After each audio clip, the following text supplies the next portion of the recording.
This is the all-new BMW 5 Series EV, or i5 as BMW calls it. And did you know that the chief consideration for BMW 5 Series buyers is the look of the vehicle? And thankfully, in my view, this thing looks fantastic. It's a little bit more conservative than some other more radical designs we've seen from BMW lately. But what's your view? Have your say in the comments below, and don't forget to subscribe to the Car Sales channel.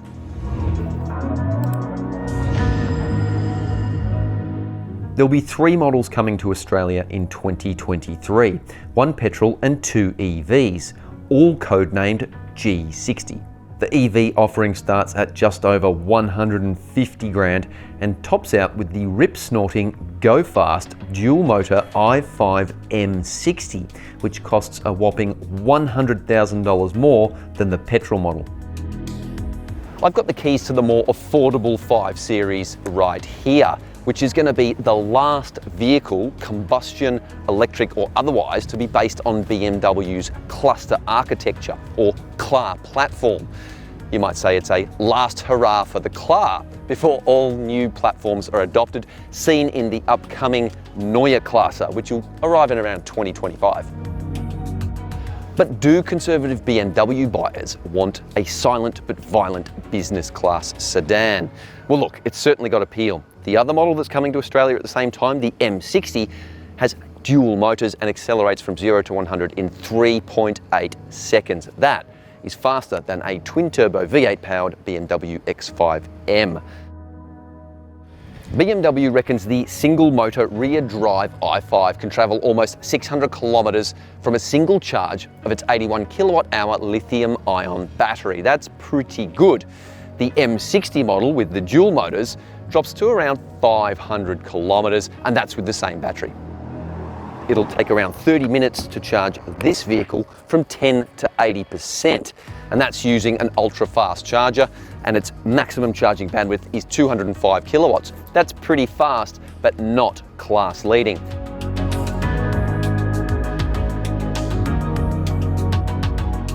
But this vehicle has plenty of entertaining distractions to while away the time when you're charging. You've got plenty of streaming video access, including YouTube. There's even live Bundesliga, so you can watch live soccer. If you're in Germany, I don't think it's going to come to Australia. Plus, there's even video games. You just scan the QR code on your phone, any phone, and then it becomes a controller. So you can use your phone to pick games, play them, and look, there's not a lot of games at the moment. They're not amazing, and the system is a little bit buggy, but I'm hoping they fix that by the time it comes to Australia. But look, realistically, if you're an avid gamer, you're probably going to have a Nintendo Switch and play a bit of Zelda anyway. You get 27.2 inches of digital real estate here behind this single pane of curved glass, and it looks absolutely fantastic. Speaking of glass, there is a lot of Swarovski-made crystal-cut glass in this cabin, and it feels really nice. It's got a lovely tactility to it. You also get this giant interaction bar, which is borrowed from the i7 and is essentially a huge ambient LED strip that looks really pretty, but also conveniently hides the air vents here and here.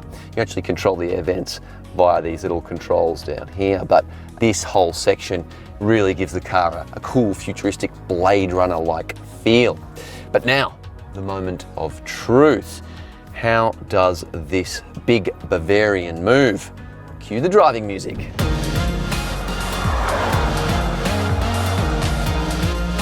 I'm gonna put it out there, I really like driving this car. Yes, it's big, yes, it's heavy, but golly gee, it is luxurious. And it starts with ride comfort. This is on big wheels and it just glides along. And it's interesting, it doesn't feel overly heavy or unwieldy either. When you're just pottering around, the light, really direct steering works quite well with this vehicle, but it feels like there's no connection with the front end whatsoever. It's very vague, but stick it into sports mode and yeah, the steering firms up a bit, it's a little bit heavier, and turn up the wick, and it's a lot more fun. So BMW has created a really tightly controlled precise vehicle. The body control is very, very good through corners, but you get to a certain point and you start to feel that weight, and the front wheels start to squeal a little bit. And while it doesn't have the wob of a V8, it does have the audio supplied by Oscar-winning composer Hans Zimmer. Check it out. I'm not sure whether I love it or hate it, but hey, it's better than nothing. I'm glad that there is a sound there that you have that can tell you when you're accelerating. But look, you can turn it off too, so yeah. In terms of range, can it really cover almost 600 kilometers? Not unless you're a hypermiling superhero. We averaged 22.8 kilowatt hours per 100 kilometers, which would result in a 355 kilometer range, let alone 582 kilometers as claimed by BMW. We also got to drive the high-performance BMW i5 M60 dual motor model, and it's an absolute weapon. Sitting 8mm lower, using active rear steering and active anti-roll bars, it's truly uncanny how deftly it tracks through corners, maintaining the sort of balance and poise I've only experienced once before in an EV, and that is the Porsche Taycan. And you know what? I reckon it might be more engaging and involving to drive at full blast. It really is that good.